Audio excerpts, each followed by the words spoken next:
ఆదివారం శ్రీ వేద విజ్ఞాన పరిషత్ ఆధ్వర్యంలో బ్రాహ్మణ సంక్షేమ మేధావుల ఆత్మీయ చర్చి గోష్ఠి విజయవాడలో ఐలాపురం హోటల్ నందు జరిగింది. ఈ కార్యక్రమంలో సెంట్రల్ మాజీ ఎమ్మెల్యే మల్లాది విష్ణు, మాజీ ఉపసభాపతి కోన రఘుపతితో పాటు బ్రాహ్మణ సామాజిక వర్గాల్లోని రాజకీయ నేతలు, మేధావులు, వివిధ రంగాల ప్రముఖులు పాల్గొన్నారు. ఈ సందర్భంగా వారు మాట్లాడుతూ సమాజంలో బ్రాహ్మణ సామాజిక వర్గానికి ఎదురవుతున్న 22 ప్రధాన సమస్యలను గుర్తించి వాటి పరిష్కారానికి కార్యాచరణ రూపొందించినట్లు తెలిపారు. ముఖ్యంగా పేద బ్రాహ్మణులకి విద్య, వైద్య సహాయం అందించడంతో పాటు వేద పాఠశాలల పురోగతికి, వేద విద్యార్థుల సంక్షేమానికి ప్రాధాన్యత ఇవ్వాల్సిన అవసరం ఉందన్నారు. గత ప్రభుత్వ హయాంలో బ్రాహ్మణ కార్పొరేషన్ ద్వారా సుమారు 65,000 మందికి 800 కోట్ల నేరుగా లబ్ధి చేకూరిందన్నారు. సినిమాల్లో, వేద ఇతర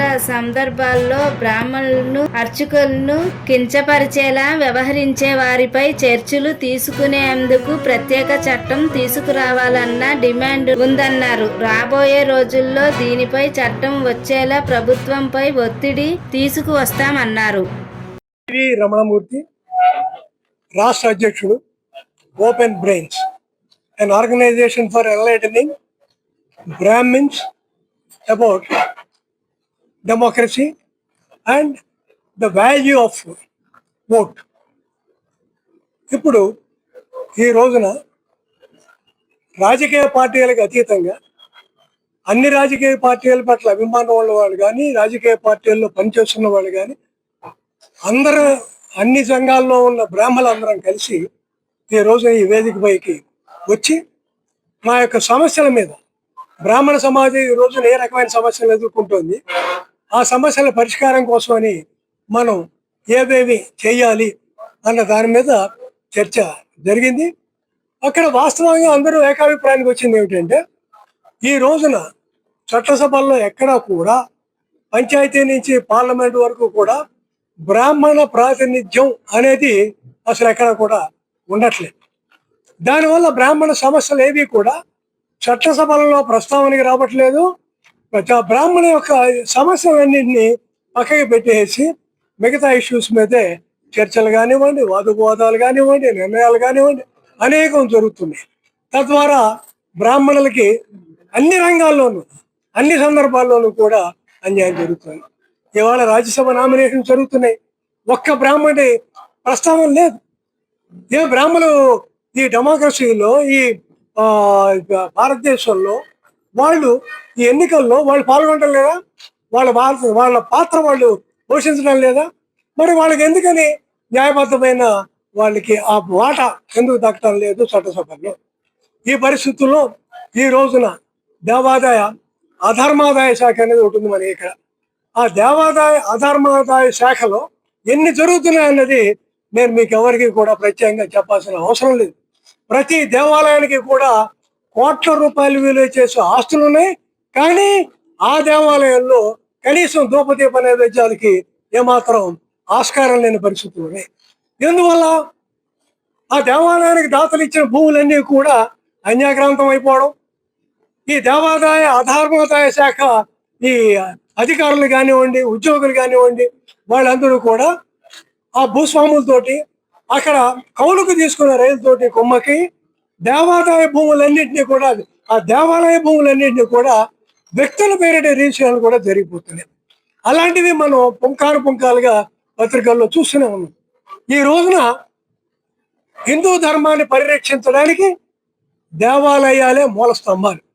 ఆ దేవాలయ వ్యవస్థనే ఇవాళ సర్వనాశనం చేస్తున్న పరిస్థితుల్లో బ్రాహ్మణులందరూ కూడా ఏకమై ముందు ఆ ధర్మాన్ని పరిరక్షించడం కోసం ముందుకు రావాల్సిన అవసరం ఉందన్న వాస్తవాన్ని మేమందరం కూడా గుర్తించడం జరిగింది.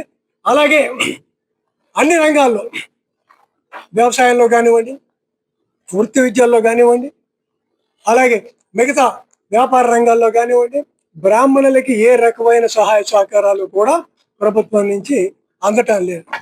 వివక్ష ఎంత దారుణంగా ఉందంటే, ఈ రోజున అన్ని స్కూళ్ళల్లో ఉన్న విద్యార్థులకి కూడా అమ్మ ఒడి పథకం ద్వారా వాళ్ళకి అనేక రకాలుగా ఈ ఫీజు రీఎంబర్స్మెంట్ కానీ, ఫీజు పేమెంట్లో గవర్నమెంట్ సహాయం కానీ ఉంటుంది. కానీ వేద పాఠశాలలు అవి పాఠశాలలే. వాటికి అన్ని రకాల గుర్తింపులు ఉన్నవే. వేద పాఠశాలలో ఉన్న విద్యార్థులకి అమ్మఒడి పథకం ఎందుకు వర్తిస్తుంది? దానికి ఈ రోజున ప్రభుత్వం దానికి సమాధానం చెప్పాల్సిన అవసరం ఉంది. ఇలాంటి అనేక అంశాలు ఉన్నాయి. ఈ పరిస్థితుల్లో బ్రాహ్మణులందరూ కూడా ఏకమై వాళ్ళ మధ్యలో ఉన్న చిన్న చిన్నపాటి విభేదాలను కూడా పక్కన పెట్టి రాష్ట్ర వ్యాప్తంగా ఎక్కడైనా సరే పంచాయతీ నుంచి పార్లమెంట్ వరకు కూడా ఏ ఎన్నిక జరిగినా ఆ ఎన్నికలో ఎక్కడ ఏ బ్రాహ్మణుడు ఏ రాజకీయ పార్టీ నుంచి పోటీ చేసినా కూడా మిగతా వాళ్ళందరూ కూడా కలిసి ఆయన్ని గెలిపించుకోవడం ద్వారా వాళ్ళని చట్టసభలకు పంపడం ద్వారా చట్టసభల్లో బ్రాహ్మణుల సమస్యలు ప్రస్తావించడం ద్వారా వాటిని పరిష్కరించాలని చెప్పి కోరుకుంటూ ఈ సమావేశం తీర్మానం అనేది చేయడం జరిగింది. అదే దిశగా అందరూ కూడా ముందుకు సాగాలనే నిర్ణయం జరిగింది. భవిష్యత్తులో అన్ని రాజకీయ పార్టీలకి కూడా బ్రాహ్మణులు అంటే ఏమిటి, బ్రాహ్మణుల సత్తా ఏమిటి అనేది చూపించడానికి మేము సిద్ధంగా ఉన్నాం. దాని కార్యాచరణ కూడా రూపొందిస్తున్నాం. ఆ కార్యాచరణ ఏమిటి అనేది త్వరలోనే మీ అందరికీ కూడా తెలియపరుస్తాం. నమస్తే అండి, నా పేరు శశికళ. నేను తెలుగు అధ్యాపకురాలిని, రచయిత్రిని. మనం చిన్నప్పటి నుంచి ఒక కథ వింటాం. కట్టెల మోపు విరక్కొట్టాలంటే కష్టం, అదే ఒక కట్టెను విరక్కొట్టడం చాలా తేలిక. అలాగే ఎక్కడైనా సరే సమూహంగా ఉంటే ఆ శక్తి యొక్క గొప్పతనం, ప్రాధాన్యత తెలుస్తుంది. అలానే మా బ్రాహ్మణులందరం కూడా సమూహంగా ఉండాలి, ఒకరికొకరు సహాయం చేసుకోవాలి. అసలు మాలో ఏమి ఇబ్బందులు ఉన్నాయి, ఎవరెవరు ఏ ఇబ్బందుల్ని ఫేస్ చేస్తున్నారు అనేది తెలుసుకోవటం కోసం ఈ మీటింగ్ మేము పెట్టుకోవడం జరిగింది. ఇక్కడికి వచ్చి మాలో ఉన్నటువంటి సమస్యలన్నీ కూడా మేము చర్చించుకున్నాము. అయితే మహాభారతంలో ద్రౌపదీదేవి శ్రీకృష్ణుడితో ఒక మాట అంటుంది. ఏమంటుందంటే, వారు బ్రాహ్మణులే ఏకీడైన సైరింపగన్ అంటున్నారు. అంటే ఆవిడ వాళ్ళు జితేంద్రియులు అన్న అర్థంలో అన్నప్పటికీ కూడా వాళ్ళు ఏం చేసినా పడుంటారు అనే అర్థమే రోజు రోజుకి పెరిగిపోతుందా అనిపిస్తుంది. దాంతో మాకు ఐక్యత కావాలి, మా సమస్యల్ని పట్టించుకునే వాళ్ళు కావాలి అని మేము బలంగా నమ్ముతున్నాం. అందుకే ఈ సమావేశాన్ని మేము ఏర్పరచుకున్నాం. ధన్యవాదాలు. మీడియా మిత్రులందరికీ నమస్కారం. నేను త్రగా శ్రీరామ్, పొలిటికల్ అనలిస్ట్ని. ఈరోజు వేద విజ్ఞాన పరిషత్ ఆధ్వర్యంలో బ్రాహ్మణులందరం కూడా, రాష్ట్ర వ్యాప్తంగా ఉన్న బ్రాహ్మణులందరూ, బ్రాహ్మణ నాయకులు ఈరోజు విజయవాడలో హోటల్ ఐలాపురంలో ప్రత్యేకించి సమావేశం పెట్టుకోవడం జరిగింది. కారణం ఏంటంటే, రాష్ట్రంలో బ్రాహ్మణులకి అనేక సమస్యలు ఉన్నాయి. బ్రాహ్మణుల ఆడపిల్లలకి సమస్యలు ఉన్నాయి, అర్చకులకి సమస్యలు ఉన్నాయి, పురోహితులకి సమస్యలు ఉన్నాయి, నిరుద్యోగ సమస్య ఉంది. ఇలాంటి అనేకమైన సమస్యలు ఉన్నాయి. వీటన్నిటికీ పరిష్కారాన్ని కనుగొనే ప్రయత్నంలో ఈరోజు అందరం కూడా ఈరోజు ఇక్కడ సమావేశం జరగడం జరిగింది. ఈ సమస్యలన్నిటికీ చివరికి పరిష్కారం ప్రభుత్వం దగ్గరికి వెళ్ళి అర్జీలు పెట్టడం, ఇది ఒకటే పరిష్కారంలా కనిపిస్తోంది. అనేక సందర్భాల్లో అనేక ప్రభుత్వాల దగ్గరికి వెళ్ళి ఇలా ఆ సమస్యల్ని పరిష్కరించండి బాబు అని చెప్పి అర్జీలు పెడుతుంటే ఆ అర్జీలన్నింటినీ బుట్టదాఖలు చేస్తున్నారు. దీనికి కారణం ఏంటి అంటే, సమాజంలో మేమేదో అంటరాని వాళ్ళలాగా, మీకు సంబంధించిన రిప్రజెంటేటివ్ లేరు, మీకు సంబంధించిన ఎమ్మెల్యేలు లేరు, మీ గురించి మాట్లాడడానికి ఎవరు లేరు, మిమ్మల్ని ఎవడు పట్టించుకుంటాడు అన్నట్లాగా రాజకీయ పార్టీల వ్యవహార శైలి ఉంది. సరే, ఇది గమనించిన తర్వాత మొన్న ఎలక్షన్ల సమయంలో కూడా నేను, సుబ్రహ్మణ్యం గారు, ఇంకా కొంతమంది కలిసి అన్ని రాజకీయ పార్టీల దగ్గరికి వెళ్ళాం. అన్ని రాజకీయ పార్టీల నాయకుల దగ్గరికి వెళ్ళి, అధిష్టానాల దగ్గరికి, రాజకీయ నాయకులు అంటే ఎవడో వాడు వీడు కాదు, అధిష్టానాల దగ్గరికి వెళ్ళి మా అందరికీ మాకు రిప్రజెంటేటివ్స్ గా ఉండటానికి మా వాళ్ళకి కొంతమందికి అవకాశం ఉన్న చోట్లల్లా కూడా టికెట్లు ఇవ్వండి, మేము గెలిపించుకుంటాము అని రిక్వెస్ట్ చేశాం. కానీ పట్టించుకున్న నాదుడు లేడు. ఇంకా 1-2 సీట్లు తగ్గినాయి. గతంలో ఉన్న వాళ్ళు కూడా ఇంకా 1-2 సీట్లు తగ్గినాయి. ఈ పరిస్థితి అంతా ఉన్నప్పుడు మన సమస్యలు ఎలా పరిష్కారం అవుతాయి?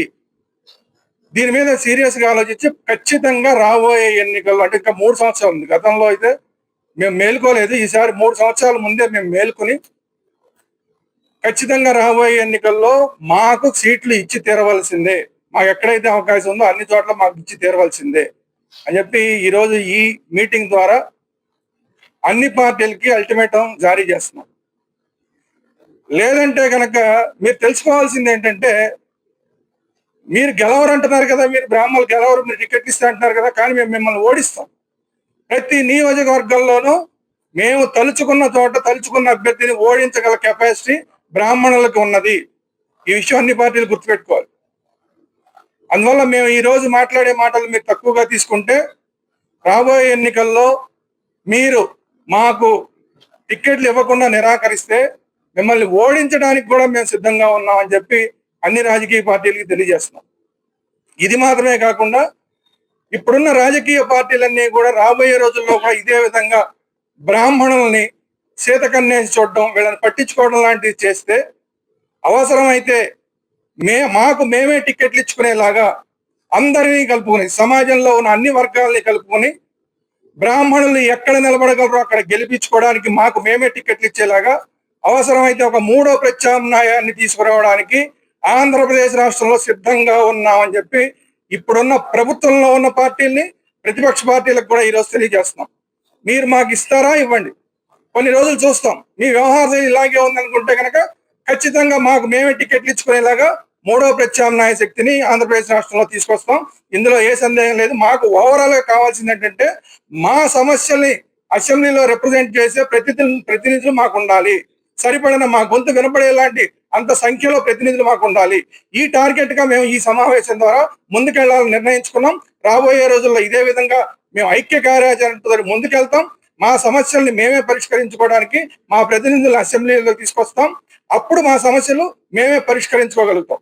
కాబట్టి ఏంటంటే, ఇప్పటికైనా బ్రాహ్మణులు ఏకమయ్యారు అని ఈ సమావేశం ద్వారా రాజకీయ పార్టీలు అన్ని గుర్తించి మమ్మల్ని రాజకీయంగా కూడా గుర్తించే కార్యక్రమం ఇమీడియట్ గా మీరు చేపట్టాలని చెప్పి మీ అందరికీ కూడా విజ్ఞప్తి చేస్తున్నాం. కాకపోతే 3వ ప్రత్యామ్నాయానికి మేము సిద్ధంగా ఉన్నాం.